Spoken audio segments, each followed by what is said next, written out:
அஸ்ஸலாமு அலைக்கும் வரஹ்மத்துல்லாஹி வபரகாத்துஹு. 2020 அன்னைக்கு 21 இருந்து பார்ப்போம். நாங்க 21வது எம்சிக்கு என்ன சொல்றாங்க? உயர் வெப்பநிலையிலே மெதனோல் திரவத்தின் ஒரு மோல் பிரிகி அடைதான் CH3 OH லிக்விட் CO கேஸாகவும் H2 கேஸாகவும் பிரியுது. இது ஒரு அகவெப்ப தாக்கம், கிலோஜூல் மூல் மைனஸ். அகவெப்ப தாக்கம் தாக்கம் நடக்கும் போது சக்தி உறிஞ்சப்படும். CH3 OH liquid CO கேஸாகவும் 2 H2 கேஸாகவும் பிரிகி அடையும் போது 128 கிலோஜூல் மூல் மைனஸ் சக்தி உறிஞ்சப்பட போகுது. இதை பார்த்தோம்னு சொன்னா இதோட வாக்கு கேட்காங்க, பிழையான கூட்டுற கேட்காங்க. முதலாவது கூட்டு சொல்றாங்க மெதனோல் கேஸ். மெதனோல் கேஸின் ஒரு மூல் பிரிகை அடையும் போது உறிஞ்சப்படும் வெப்பம் 128 கிலோஜூல் மூல் மைனஸிலும் பார்க்க குறைவானதுன்னு சொல்றாங்க. இப்ப பாருங்க, இதுமையா பிரியுதுன்னு சொன்னா இந்த அடிப்படையில இவர் என்ன செய்வாரு? முதலாவது CH3 OH கேஸ் ஆக மாறி அதுக்கு பிற்பாடு என்ன செய்யலாம்? இந்த மாதிரி மாறலாம். வெப்ப உள்ளுரை வரைபடத்துக்கு இருக்கலாம். இப்ப திரவம் வாயுவா மாறும், வாயு இந்த பிரியப்படும். எங்களுக்கு தெரியும் லிக்விட் வந்து கேஸா மாறுற வெப்ப உள்ளுரை மாறுறத பார்த்தோம்னு சொன்னா லிக்விட்ல மூலக்கூறுகளுக்கு இடையில காணப்படுகின்ற மூலக்கூறுகளை கவர்ச்சி செஞ்ச வலிமை உயர்வு, கேஸ்ல பார்த்தோம்னு சொன்னா மூலக்கூறுகளை கவர்ச்சி செய்வது குறைவா இருக்க.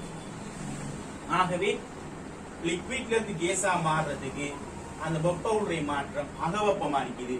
அதுவும் சக்தியை உண்டு. உதாரணத்துக்கு இந்த சக்தி வந்து 128 கிலோஜூல் மூல் மைனஸ் ஒன்று சொன்னா இது வந்துட்டு இந்த பெருமானம் வரும். இதை எடுத்தோம்னு சொன்னா இதுவும் ஒரு பிளஸ் பெருமானம். அப்ப இது H1 இது H2 எடுத்தோம்னு சொன்னா S1 படி எப்படி வர போகுது? H1 பிளஸ் H2 தான் 128. இவங்க என்ன சொல்றாங்க? CH3 OH திரவத்தினுடைய பிரிகையை விடவும் CH3 OH கேஸின் CH3 OH கேஸின் ஒரு மூல் பிரிகை அடையும் போது உறிஞ்சப்படும் வெப்பம் 128 கிலோஜூல் மூல் மைனஸ் பார்க்க குறைவாக சொல்றாங்க. பாருங்க, எங்களுக்கு H2 மட்டும்தான் H2 மட்டும்தான் யார் அடிப்பாரு? கேட்கப்பட்ட கேள்வி. அதாவது வாயு CH3 OH கேஸ் பிரியும் பொழுது CO கேஸ் H2 கேஸ் பிரிகிறதனுடைய வெப்ப உள்ளுரை மாற்றம் H2. அப்ப H2ங்கிறது எப்படி இருக்க போகுது? H2ங்கிறது 128 சய H1. அப்ப நிச்சயமா 128 கிலோஜூல் மூல் மைனஸ் விடவும் குறைவா. அந்த விஷயம் சரியான கூற்று. CO கேஸ் 2 H2 கேஸின் வெப்ப உள்ளுரை CH3 OH லிக்விடின் வெப்ப உள்ளுரையிலும் உயர்வானது. அப்ப பாருங்க, ஒரு அகவெப்ப தாக்கம் எப்படி வரப்போகுது? கிராஃப் இந்த மாதிரி வரும்.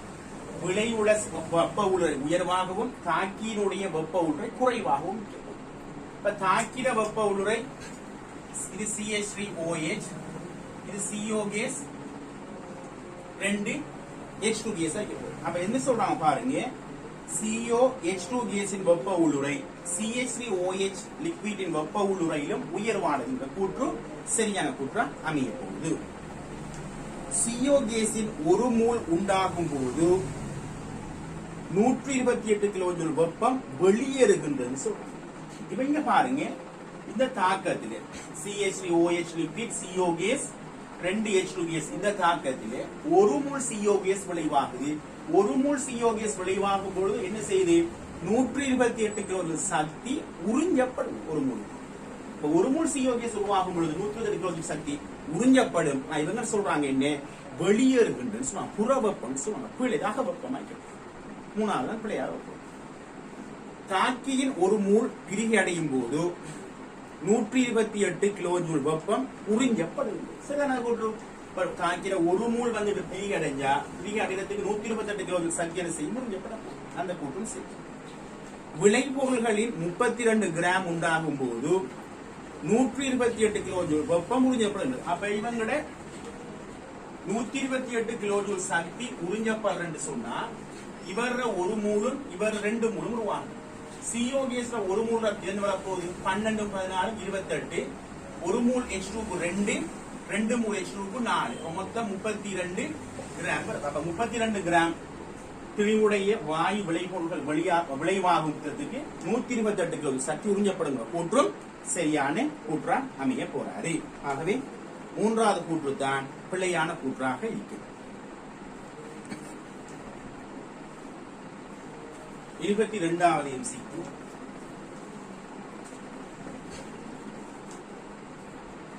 பிழையான கூற்று தான். அதுவும் நைதரசனின் இலத்திரன் பெரும் சக்தி நேரானது. சரி, இப்ப நைதரசன் இலத்திரன் நாட்ட சக்தி எப்படி இருக்க போறாருன்னு சொன்னா plus 31 kilo joule mole minus 1. கடைசி கிளாஸ்லையும் பார்த்தோம்னாங்க plus 31 kilo joule mole minus 1 ஆயிருக்கு. சரி, இப்ப 5ஆம் கூட்ட மூலகங்களிலேயே முதலாம் இலத்திரன் ஆற்றல் சக்தி பிளஸ் பெருமானமாக அமைகிறது, நைதரசனாக அமையும். அதற்கு கீழே வர போஸ்பரஸ், ஆர்சனிக், அந்திமணி, பிஸ்மத் இவங்க எல்லாம் எப்படி இருப்பாங்கன்னு சொன்னா மைனஸ் பெருமானத்தினால் வலிமையாக கொண்டு இருக்க போகும். சரி, அப்ப நைதரசனுடைய முதலாம் இலத்திரன் ஆற்றல் சக்தியை போன்றே 2ஆம் கூட்டத்தினதும் 8ஆம் கூட்டத்தினதும் இலத்திரன் ஆற்றல் சக்தி பெருமானங்களும் பிளஸ் பெருமானமாக அமையும். சரி, இதெல்லாம் அங்க பார்க்கலாம். அப்ப நைதரசன் இலத்திரன் பெரும் சக்தி நேருங்கிற கூற்று சரியான கூற்றா அமையும். BiCl3 நீர்க்கரைசலை நீருடன் ஐதாக்கும் பொழுது உங்களுக்கு தெரியும் பிஸ்மத் குளோரைட் அதே போல SbCl இந்த ரெண்டுனுடைய நீர்ப்பகுப்பு தாக்கம் எப்படி தரப்படுறாரு?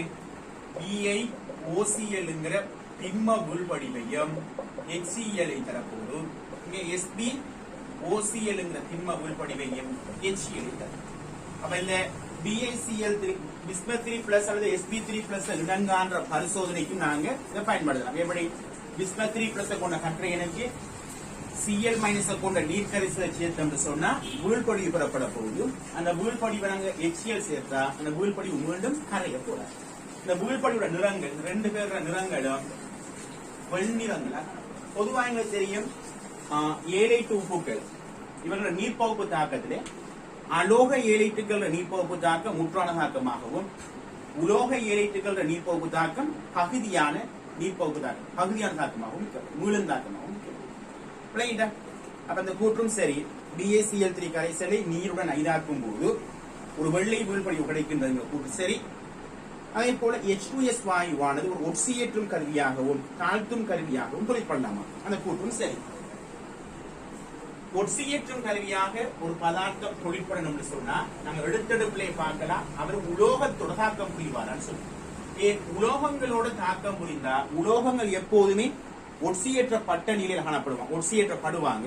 அப்ப ஒட்சியேற்றப்படுவாங்கன்னு சொன்னா அவரோட தாக்கம் அடைகிற கூறு ஒட்சியேற்றும் கருவியாக இருக்கிறார். H2S பொறுத்தவரையிலும் H2S தாக்கங்கள் உலோகங்களோட தாக்கம் அடையும், அதே போல அலோகங்களோட தாக்கம் அடையும், அதே போல உலோக கற்றைகளோட தாக்கம் புரிவாரு. H2SO4 HNO3 போன்ற அமிலங்களோட தாக்கம் புரியும். அதே போல KMnO4 அமில உலகத்தில் இருக்கிற KMnO4 K2Cr2 O7 போன்ற சீரோட தாக்கம் புரிவாரு. அதே போல உயர் ஒட்சியேற்ற நிலையிலுள்ள கற்றையங்களோட Fe3+ SN4+ இப்படியான உயர் ஒட்சியேற்ற நிலையில கற்றை மாறுபட்ட ஒட்சியேற்ற காட்டுகின்ற அந்த உலோகங்கள்ல உயர் ஒட்சியேற்ற நிலையில காணப்படுவாருன்னா அப்படியான உலோக கற்றைகளுடைய H2S தாக்கம் முடியும். இப்ப இதுல பார்த்தோம்னு சொன்னா H2S உலோகங்களோட தாக்கம் முடியும் பொழுது H2S தாழ்த்தும் கருவியா ஒட்சியேற்றும் கருவியா குறிப்பிடுவார். அதே போல அலோகங்களோட தாக்கம் முடியும் போது H2S தாழ்த்தும் கருவியா குறிப்பிடுவார். உலோக கற்றைகளோட ஒட்சியேற்ற தாக்கல் தாக்கம் இல்லை. அமிலங்களோட என்ன செய்யும்? இது தாழ்த்தும் கருவியாக குறிப்பிடும். இவங்களோடையும் தாழ்த்தும் கருவியாக குறிப்பிடுவாரு. உயர் ஒட்சியேற்ற நிலையில கற்றைகளுடைய பாதம் சொன்னா அது தான் ஒட்சியேற்ற நிலைக்கு தாழ்த்தும். ஆகவே தாழ்த்தும் கருவி. ஆகவே உலோகங்களோட H2S நிகழ்த்துகிற தாக்கம் ஒரு ஒட்சியேற்றும் கருவியாக நிகழ்த்துகிற தாக்கமாக அமையும்.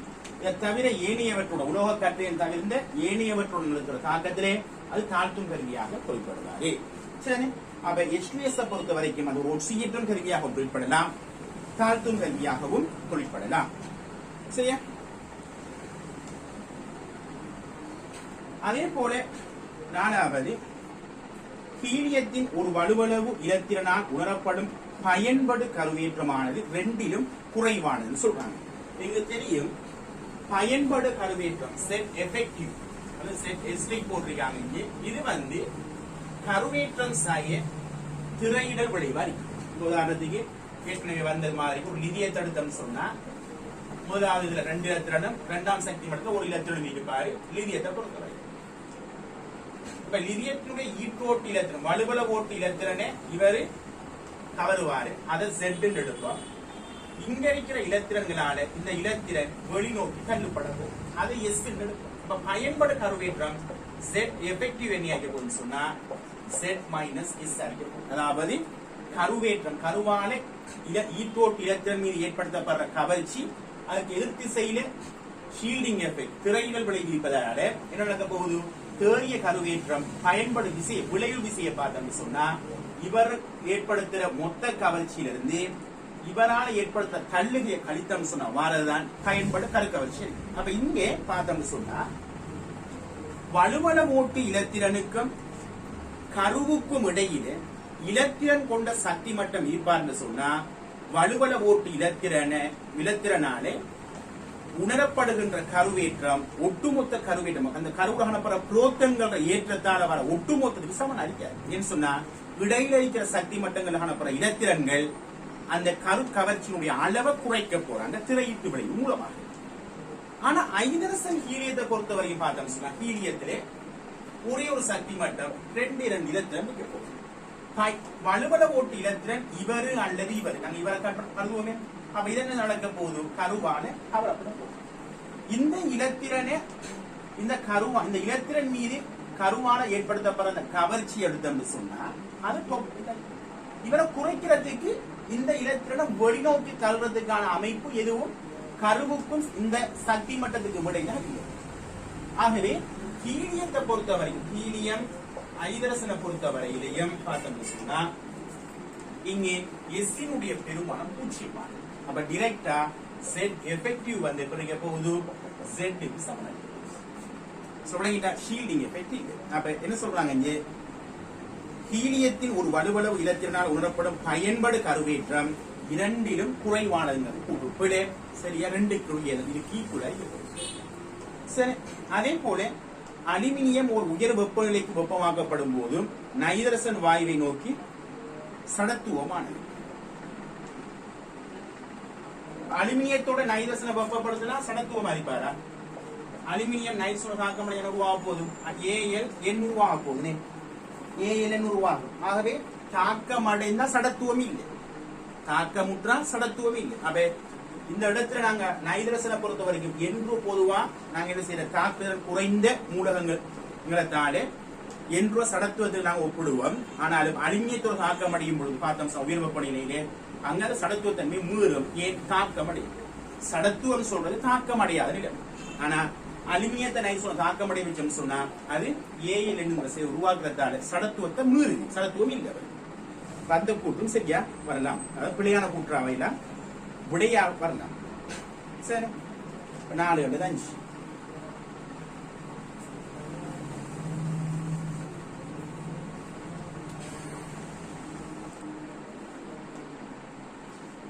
23வது என்சிக்கு என்ன சொல்றாங்க, 298 கெல்வினில் ஒரு மின்னமிலம் எச்சரிக்கிறார். அவர் ஒரு ஐதான நீர்க்கரைசல்ல செறிவு C மோல் டெசிமீட்டர் மைனஸ் சொல்றாங்க. C மோல் டெசிமீட்டர் மைனஸ் சொல்றாங்க. அந்த அமில கூட்டப்பிக்கை மாறி Ka.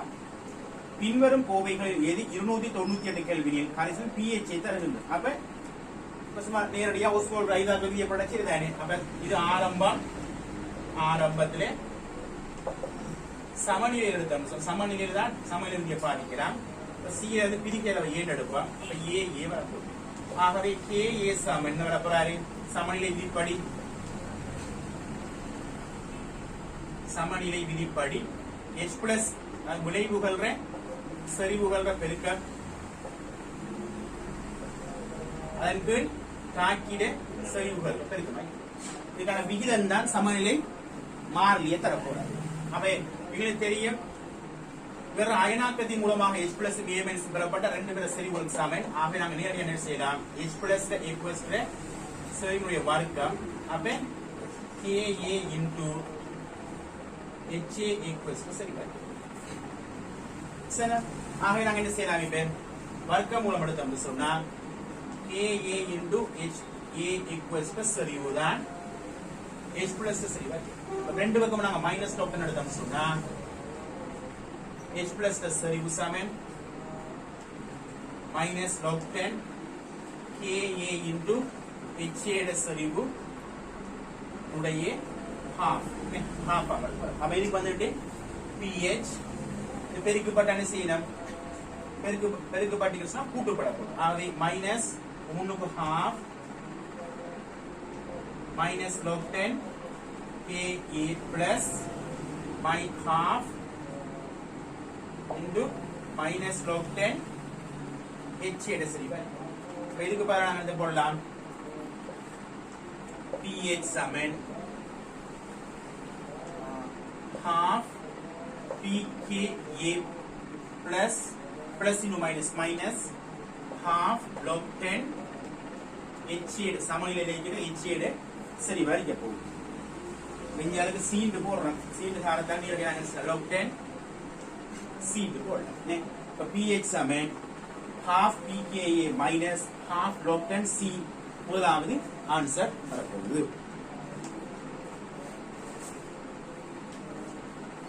சரி,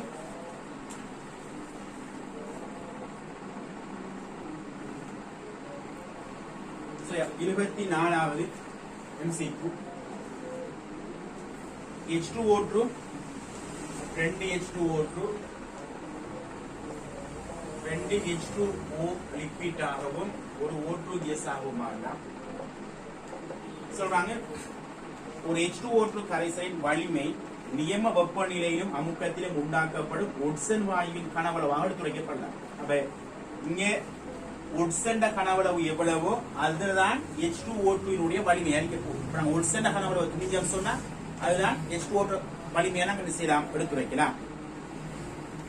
அவ பாருங்க, உதாரணம் சொல்றாங்க, கனவளவு வலிமை 20 லிட்டராக உள்ள H2O2 சொன்னா அந்த கரைசல் நியம வெப்ப அமுக்கத்திலே ஒட்சிசன் 20 லிட்டர் உருவாகும். ஒட்சிசன் 20 லிட்டர் உருவாகும். ஏன் இவர கனவளவு என்னையோ அதுதான் இவர வலிமையாக இருக்கும். அப்ப உதாரணம் 20 லிட்டர் கனவளவு வலிமை உள்ள H2O2 சொன்னா நேரடியாக என்ன செய்ய போகுது, அதுல இருந்து உருவாக்கப்படுற ஒட்சிசன் கனவளவு நியம வெப்ப அமுக்கத்திலே 20 லிட்டர் இயக்கப்படும். சொல்றாங்க X என பெயரிடப்பட்டுள்ள ஒரு போத்தல் இருக்குதா, இதுல H2O2 கரைசல் இருக்காது. இதுல 25 சென்டிமீட்டர் கனமானது ஐதான் H2SO4 முன்னிலையில் 1 m KMnO4 உடன் நீர்ப்பு செய்யப்படுதா. அங்க நாங்க என்ன செய்யலாம், H2O2 KMnO4 H2SO4 முன்னிலையில என்ன உருவாகும், ஒட்சிசன் வாயு MnSO4 A2SO4 H2O உருவாக போகுது.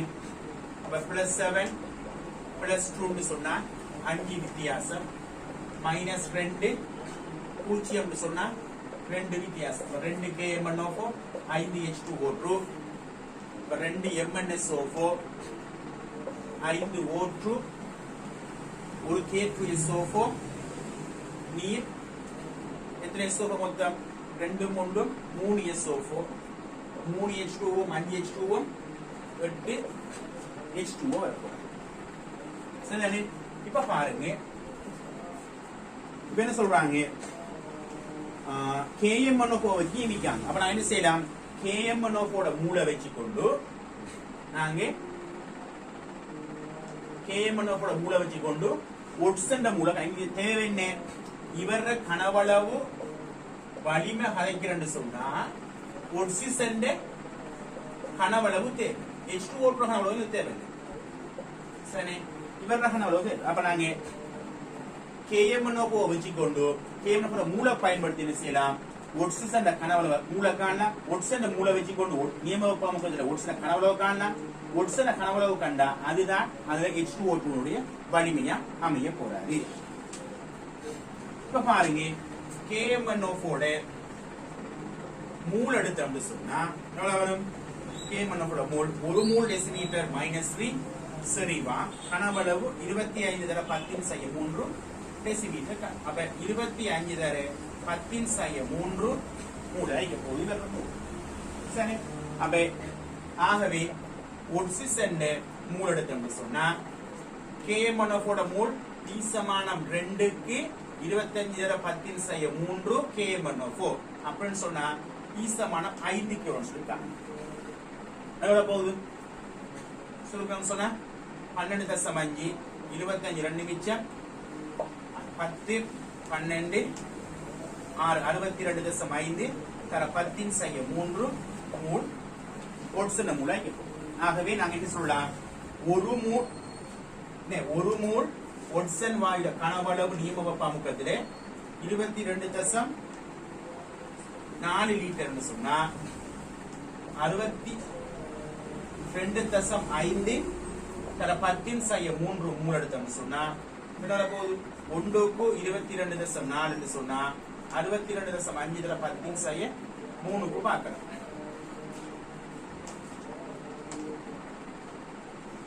பெருக்கி எடுத்தா என்ன வரும்? பெருக்கி எடுங்க. பெருக்கி எடுத்தா என்ன வரும்? விட 1 பெருக்கி எடுத்தா 1.4 லிட்டர் வர போகுது. கனவோட வலிமையும் 1.4 லிட்டர் தான் வர போகுது. சரி, விட இல்ல இது.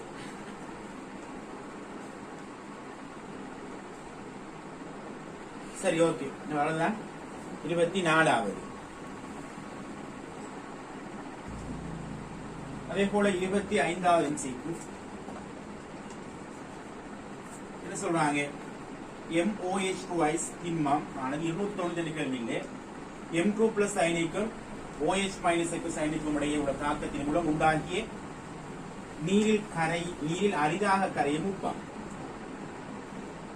pH 5 நீரில் MOH2 சாலிட்டின் கரைதிறன் என்ன சொல்லி கேட்காங்க. அப்ப MOH2 திண்மம் நீர்ல கரைத்தம் சொன்னா விழுந்தாக்கம் M2+ aqueous 2 OH- aqueous தரக்கூடாது. இங்கே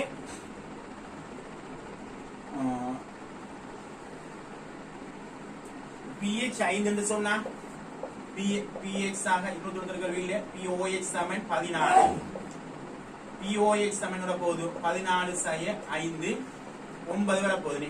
OH- செறிவு 10/9ங்கிறது இருக்கிறீங்க வேறையா அந்த கரைசலுக்குள்ளதான் MOH2 சேர்க்காங்க.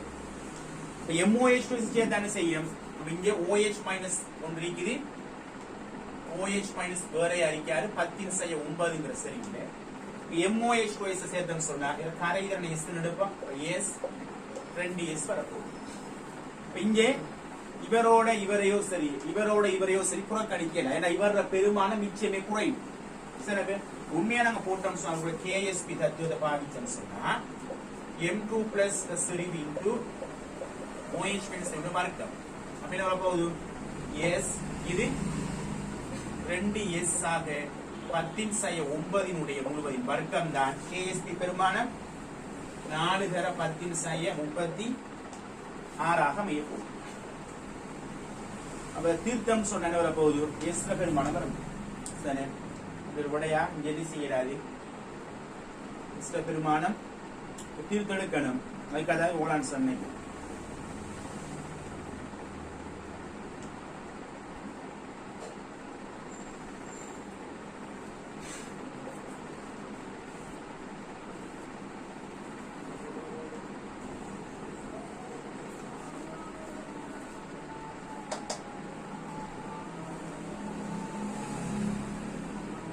அடிப்படையில் செஞ்சு பார்க்கலாம். அதான் தீர்த்த S பெருமானம் வர போகுது. அதுதான் சரி வரிக்க போகுது. தீர்க்கையில அதுக்காக தான் ஓலான் சந்திக்காங்க.